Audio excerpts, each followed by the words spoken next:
गुरु साहब फरमा रहे हैं, हरि नाम के बिना, हरि नाम के बिना जी पक्के रोगी के समान है। हरि के नाम के बिना जी पक्के रोगी के समान है। भाई गुरु साहब ये फरमा रहे हैं कि अगर हमको अचानक कोई बता दे कि आपको तो कैंसर हो गई है, तो अपनी हालत कैसी हो जाएगी। कोई बता दे कि आपकी जिंदगी बाकी 6 महीने है, भले 2 महीने हो, लेकिन किसी ने अपन को बता दिया, किसी को बता दिया कि हमारी जिंदगी इतनी है, तो हमारी हालत कैसी होती है। तो गुरु साहब बता रहे हैं, अगर आप नाम नहीं जप रहे हो, अगर आपका मन कह रहा है कि आप नाम नहीं जप रहे हो, तो इसका मतलब ये समझना कि आपको ये बताया जा रहा है आप पक्के रोगी के समान। वो रोग ऐसा है जो आपकी जान लेके ही छोड़ेगा। और अगर एक कॉन्फिडेंस होता है, मैंने पढ़ाई अच्छी करी है, मैंने पेपर अच्छा किया है, पास तो हो जाऊंगा, पास तो हो जाऊंगा, एक कॉन्फिडेंस होता है। उस तरह से हमको अपनी जिंदगी में ये देखना है कि हम नाम कितना जपते हैं। कुछ लोगों को लगता है मैं अमृत वेले उठता हूँ, उसके बाद तो फुल स्टॉप, उसके बाद मैं बहुत कुछ कर सकता हूँ। लेकिन अमृत वेले उठकर और पूरा दिन आप अपने आप को संभाल न सको, लेकिन ऐसा होता ही नहीं। जो अमृत वेले उठता है तो उस पर गुरु की कृपा हो जाती है। जो अमृत वेले उठते हैं ना, गुरु साहब उसको वैसी सद्बुद्धि देते हैं। जो अमृत वेले उठते हैं ना, उनको गुरु साहब ऐसी संगत देते हैं। और जो अमृत वेले उठते हैं ना, उन पर गुरु साहब खुद कृपा करते हैं। क्या था कि एक गुरु साहब का सिख था,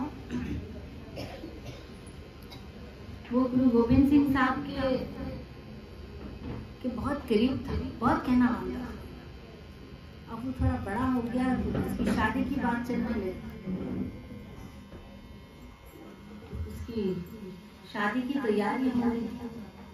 उसने गुरु गोविंद सिंह साहब से कहा, गुरु साहब मेरे को 2-4 दिन घर जाना पड़ेगा, मेरी शादी हो रही है, लेकिन मैं आपसे ये प्रॉमिस करता हूँ कि आप मेरे को जिस समय बुलाएंगे, आपका संदेशा मेरे पास पहुँच जाएगा और मैं घोड़ा चलाऊंगा। ये बात पक्की है। गुरु गोविंद सिंह साहब ने परीक्षा देने में बहुत तत्पर, हर छोटी बात पर सिखों की परीक्षा लेते थे और देखते थे कि मेरा सिख कितने पानी में है। उसने बोला ठीक है, कोई बात नहीं, आप जाओ। अब इसकी शादी हो रही है, इसका एक गाँव हो गया, दूसरा गाँव हो गया, अभी तीसरा गाँव शुरू होने वाला है। तो उसको मैसेज आया कि गुरु ने बुलाया है।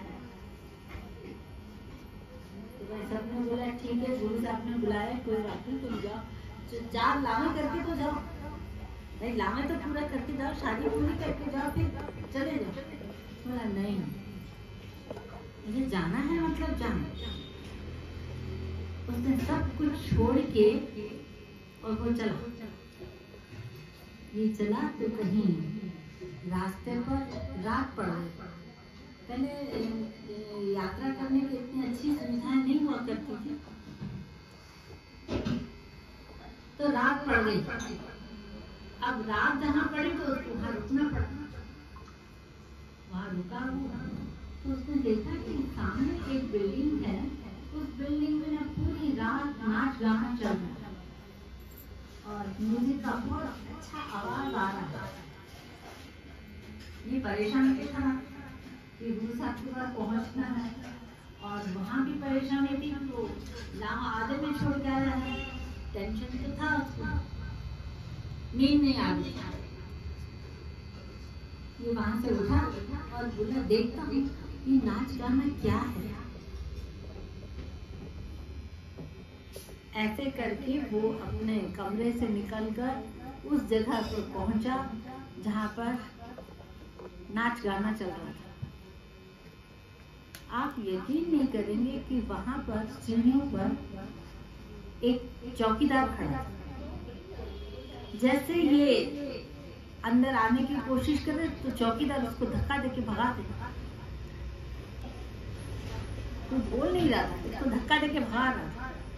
अब वो इंतजार कर रहा था कि चौकीदार इधर उधर हो जाए फिर जाता हूँ। और चौकीदार भी बहुत चालाक था कि वो चौकीदार जानबूझ के छुप रहा था। जब देख रहा था कि चौकीदार छुप रहा है फिर वो आ रहा था। फिर वो उसको ऐसा धक्का दे रहा था कि वो गिर रहा था, उसके शरीर पर निशान बन रहे थे, ऐसा धक्का दे रहा था। आखिर वो उस जगह पर नहीं पहुंच पाया जहाँ पर नाच गाना चल रहा था, वहां नहीं पहुंच पाया। सवेरा हुआ फिर इसको लगा कि नहीं, उनको गुरु साहब ने बुलाया, उनको जाना है जाना है जाना है। इसने फिर यात्रा शुरू की और वहां पहुंचा। वहां पहुंचा तो गुरु साहब ने पूछा भाई सब ठीक था? तो गुरु साहब 2 लावा पूरी हुई, फिर आपका मैसेज आया तो मैं वापस आ गई। उसके बाद क्या हुआ? बोला रात पड़ गई इसलिए मैं लेट हो गया, नहीं तो मैं बहुत पहले पहुंच जाता आपके पास। ऐसे बात करते करते उन्होंने उसके शरीर पर थोड़ा सा निशान देखा। बोले ये क्या है निशान? बोला ऐसे ही चल रहा था, दौड़ रहा था तो गिर गया, दौड़ता दौड़ता आ रहा था तो गिर गया। तो गुरु साहब ने उसको बोला कि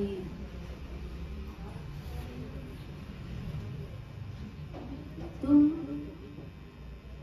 गुरु से झूठ मत बोलो।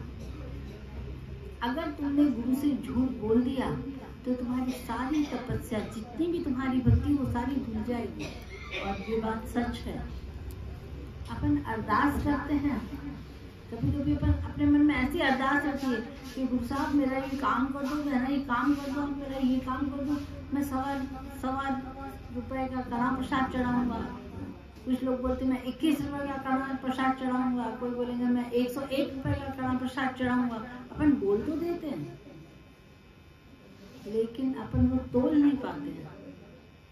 अब अपन ने बोल दिया 101 रुपए का कड़ा प्रसाद चढ़ाऊंगा, अब आपने जो बनाया उस पर 101 रुपया खर्च आया कि नहीं आया, झूठे पड़ जाओ।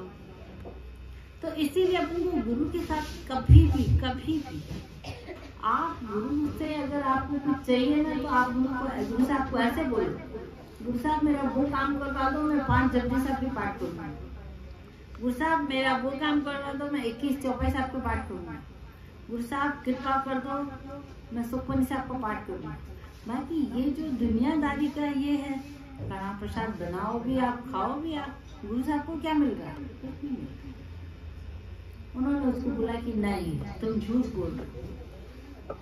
तो उस भगत को रोना आ गया।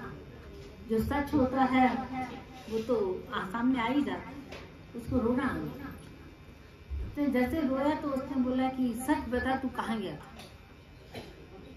उसने बोला सच बताऊं, मैं जब लावा कर रहा था तो आपका मैसेज आया, तो उस समय तो बहुत जोर शोर में आपसे मिलना है, लेकिन मैं जहाँ रहा वहाँ सामने एक नाच गाना चल रहा था तो मैंने वहाँ जाने की कोशिश की। फिर पता नहीं मेरे को क्या हुआ, मेरे को वहाँ जाने का मन हो रहा था। तो एक चौकीदार था, वो चौकीदार मेरे को बार बार धक्के दे रहा था। तो पता है गुरु साहब ने कहा वो चौकीदार नहीं था, वो मैं था। मैं देख रहा था कि मेरा बच्चा अगर गलत काम पे जाएगा तो मैं उसको रोकूंगा, और मैं तेको रोकता, तेको जाने नहीं देता, और मैं तेरी परीक्षा भी ले रहा था। तेरी बुद्धि भी मैंने थोड़ी टाइट कर दी थी। तेरा मन वहां जाने का हो गया। तेरा मन जाने को होना ही नहीं चाहिए था। अगर तू अच्छा सिख था तब उसको लगा कि नहीं, देखो गुरु हमारी ऐसे रक्षा करता है। इसलिए अपन को इस बात का ध्यान रखना है कि गुरु को तो अपन ऐसा पकड़ लें कि हर हाल में जहाँ हमको पता नहीं है कि हमारा क्या भला है, वहाँ पर गुरु को पता है कि हमारा क्या भला है, वहाँ हमको ले जाए।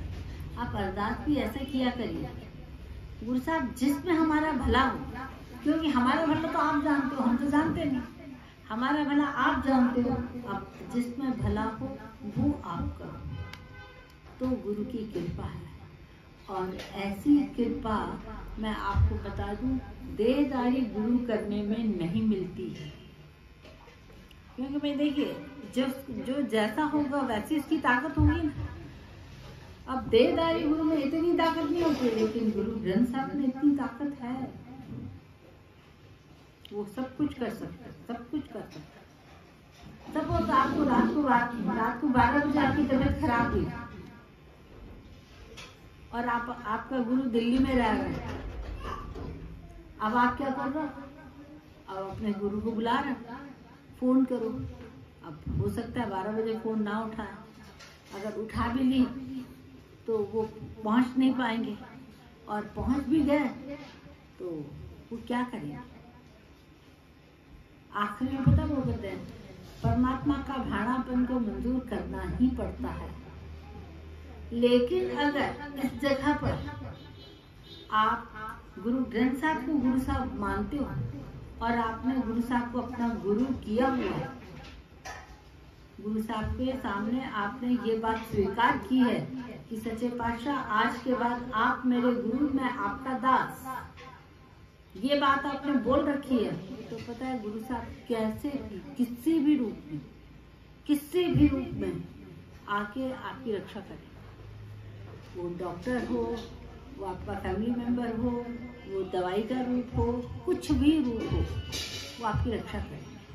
इसलिए अपन को ऐसे गुरु पर पूरा विश्वास रख के भक्ति करनी। अगर अपन ऐसा नहीं करेंगे तो हम पक्के रोगी के समान हैं। भाई देखो, मैं जहाँ भी जाऊंगी, मुझे पता है कि मुझे कैंसर है, तो मैं जहाँ भी जाऊंगी ये विचार मेरे साथ जाएगा, मुझे तो भाई कैंसर है, मैं तो कमजोर हूँ, मैं तो नहीं चल सकती हूँ, मैं तो ज्यादा बैठ नहीं सकती, मैं ज्यादा जाग नहीं सकती, मुझे कैंसर है। और जिसको कैंसर नहीं है, जो अमृत वेले उठता है, जो गुरु की कृपा से चलता है, उसको ये टेंशन होगा क्या?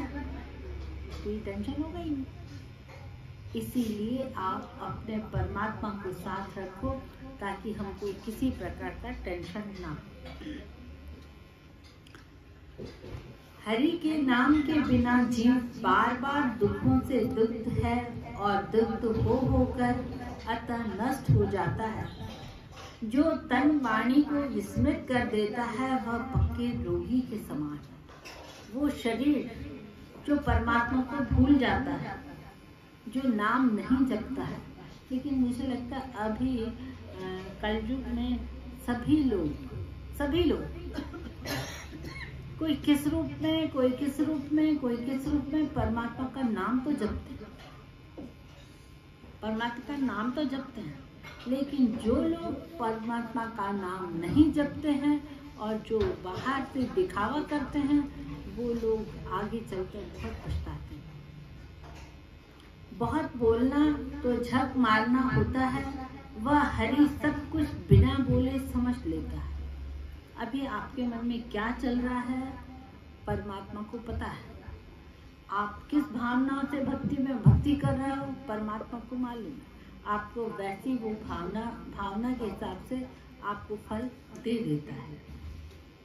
उस हरि का नाम जपना चाहिए जिसने कान, आँख, नाक आदि बनाए हैं, और जिसने तत्काल बोलने की जिह्वा दी है, जिसने मानव को माता की गर्भाग्नि में डालकर फिर बचा लिया है, और जिसके कृपा से कानों में हवा जाकर बजती है और कंठ से उच्चारित होती है। आप कभी देख लीजिए, अचानक आपकी आवाज बंद हो जाए, खांसी का ऐसा ठसका लगे, आपकी अचानक आवाज बंद हो जाए, आपको कितनी घबराहट होती है। और नहीं तो आप अपनी परीक्षा ले लीजिए। आप नाक और मुंह दोनों अपने हाथों से बंद कर दो। नाक और मुंह दोनों आप अपने हाथों से बंद कर दो। आपको घबराहट होगी, सह लेना और सह लेना और सह लेना। आखिर ऐसी स्थिति आ जाएगी कि आपको हाथ हटाना ही पड़ेगा, क्योंकि आप सांस नहीं लोगे तो क्या होगा, घबराहट होगी। तो देखिए, ये जो परमात्मा ने हमारे लिए सुविधाएं दी हैं, वो सुविधाएं बताती हैं कि परमात्मा हमसे बहुत बड़े हैं और परमात्मा के हाथ में सब कुछ है, सब कुछ है। अगर आंखों में कुछ पड़ जाता, कुछ दिखाई नहीं देता तो कैसी हालत हो जाती। दांत में, आपके दांत में कुछ फंस जाता है, एक दिन का कुछ सब्जी का फंस जाएगा, आपकी जुबान कैसे उसको जब तक निकालेगी नहीं तब तक चैन से बैठेगी नहीं। तो ये सब परमात्मा की कृपाएं हैं, जो उन्होंने हमको इतना अच्छा शरीर बना के दिया है और जिससे हम नाम जप सकते हैं। जीव को जितना सांसारिक मोह और प्रीत रखने में स्वाद प्राप्त होता है, ये बात ध्यान से सुनिएगा, जीव को जितना सांसारिक मोह और प्रीत रखने से स्वाद प्राप्त होता है, वह सब आत्मा को कलुषित बनाने के लिए काला दाग है। अगर आप मोह में फंसते हैं, मोह मतलब जबरदस्ती अपना मन अटका देना, जबरदस्ती,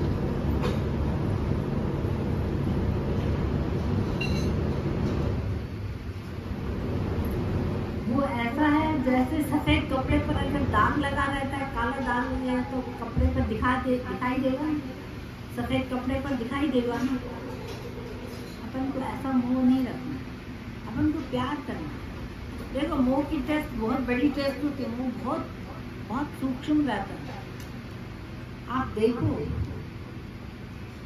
जो काम आप अपने लिए कर रहे हैं वो सबके लिए कर रहे हैं।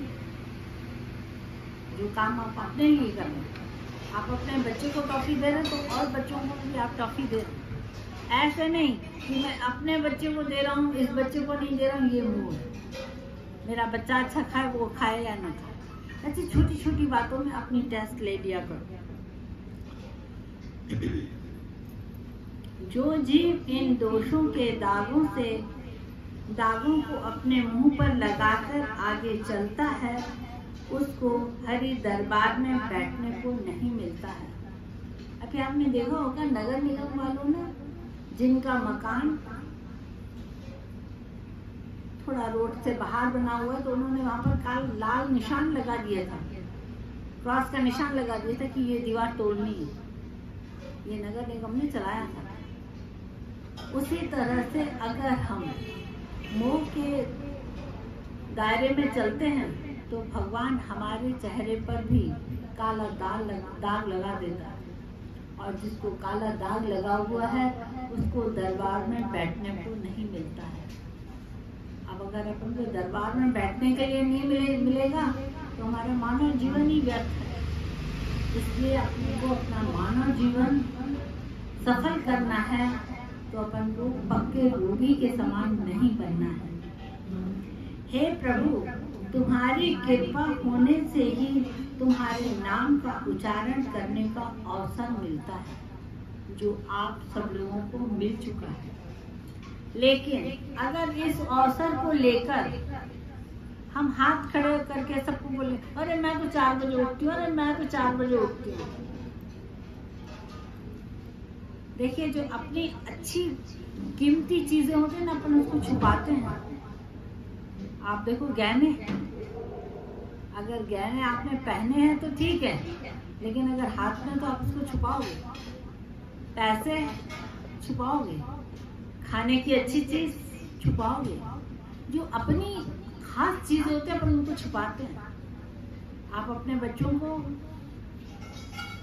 देखिए, बच्चा आपका रोड पर घूम रहा है, लेकिन आपने देखा गाड़ियां, आप उसको छुपा दोगे, पकड़ लोगे उसको, क्योंकि वो आपका अपना है। तो गुरु साहब ये फरमा रहे हैं कि अगर गुरु की कृपा होती है तो वो ही गुरु साहब का उच्चारण कर सकते हैं, लेकिन उस कृपा को अपन को संभाल के रखना।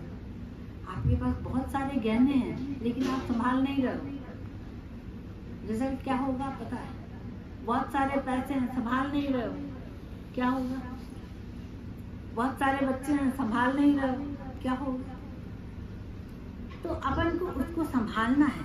कैसा संभालना है? उसी नाम के द्वारा जीव पार उतर जाता है, इसके अतिरिक्त कोई स्थान नहीं है। यदि कोई जीव, भाई अभी जो गुरु साहब बोल रहे हैं ना, वो बात बहुत सारे लोग ये भी कहते हैं कि हम जो कर्म करेंगे उसका फल तो हमको मिलेगा ही मिलेगा, हम जितनी भक्ति करें उतना फल हमको मिलेगा ही मिलेगा। और हम जो गलत काम कर रहे हैं तो भगवान नहीं देखता है, क्योंकि अपन छुपा के करते हैं। कोई भी गलत काम, चोरी करते हैं, झूठ बोलते हैं, कोई भी गलत काम करते हैं छुपा के करते हैं, भगवान नहीं देखता है। अच्छे काम तो भगवान देखता है, पेपर में आ जाता है, फला ने अच्छा काम किया, वो पेपर में आ जाता है। लेकिन गुरु साहब ये एक अजीब बात बोल रहे हैं, यदि कोई जीव, उस जीव में हम सब भी हैं, यदि कोई जीव पापों में डूबा हुआ है, भाई जैसे देखिए अब मैं बड़ी हो गई हूँ, मैं समझदार हो गई हूँ, अब मुझे याद आ रहा है कि बचपन में मैंने उस बुरी अम्मा को बहुत तंग किया था। तब तो मजा लिया था, लेकिन वो मेरे को बहुत कोसती थी। अब याद आ रहा है, अब क्या करूं? अब उसने जो मुझे कोसा है, उसने मुझे जो गालियां दी हैं, उसने उसका जो मैंने दिल दुखाया है, अब उसका फल तो मेरे को देना ही पड़ेगा। अब मैं बड़ी हो जाऊंगी, मैं बूढ़ी हो जाऊंगी, तो मेरे साथ भी ऐसा होगा, मुझे भी कोई ऐसे तंग करेगा। एक नहीं 10 लोग, 10 नहीं 100 लोग, क्योंकि कर्म अपना बढ़ता है, गुणा में बढ़ता है। लेकिन गुरबाणी ये कह रही है, यदि कोई जीव पापों में डूबा है, यदि कोई जीव पापों में डूबा हुआ है, तब भी नाम के द्वारा उसकी रक्षा हो सकती है। अब मेरे को समझ आ गई कि मैंने गलत काम किया है, अब क्या करूं? अब मैं नाम ज्यादा जपूं, तो उस नाम जपने से मेरी रक्षा हो सकती है, मेरा वो जो कर्म है वो कट सकता है, सपने में उसकी सजा मिल सकती है, या बड़ा एक्सीडेंट होने से थोड़ी खरोंच आ सकती है, ऐसे मेरी रक्षा हो सकती है सिर्फ नाम जपने से। सिर्फ परमात्मा का नाम जपने से मुझे इतना फायदा होता है। हे नानक, सच्चा साहब सबका देने वाला है। और ये बात भी आप पक्के में मान लीजिए। जैसे देखिए कभी कभी अपन को डर लगता है, अपन ने जपजी साहब को पाठ शुरू कर दिया, 4-5 पौड़ियां पढ़ दी, और अंदर डर भी भाग रहा है, और डरते डरते काम भी कर रहे हैं, पौड़ी भी पढ़ रहे हैं, आपको उसमें सफलता मिलेगी मिलेगी, क्योंकि आपने शुरुआत कैसे की।